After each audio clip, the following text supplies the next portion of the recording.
Today we're going to look at how to make a bar graph on Microsoft's Excel. Now, a bar graph, you are going to want to use qualitative data. So the topic that we're going to choose for this bar graph is favorite type of movie. You can just type that in the box, and I'm going to adjust this.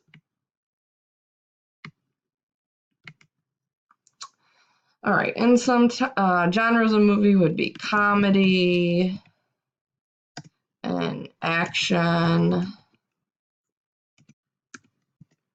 romance, drama, and sci-fi. And we're going to look at the number of people who enjoy this type of movie. So let's say for comedy, there's 4 people.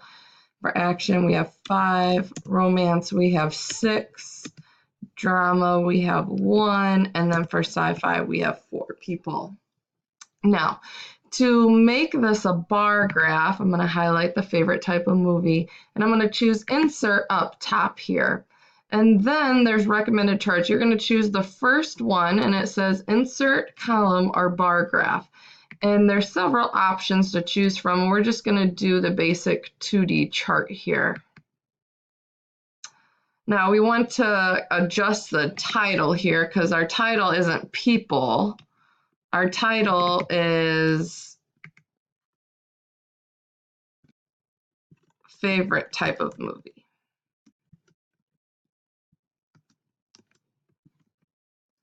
Now you can use this bar graph, but there are other options.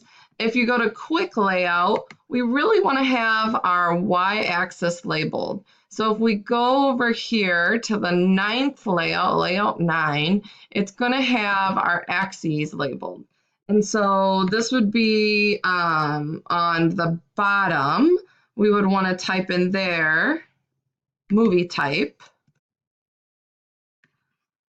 Didn't mean to delete that. Let's add it back in there.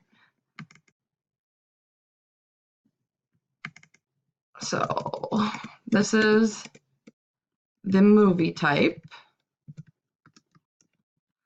along the y-axis, or x-axis, excuse me, and along the y-axis, this is telling us the number of people. Along the top here, you could change how you want it to look, all different styles. You could also change within here the colors of your bar graph, and that's just all preference. So that is how to make a bar graph in Microsoft Excel.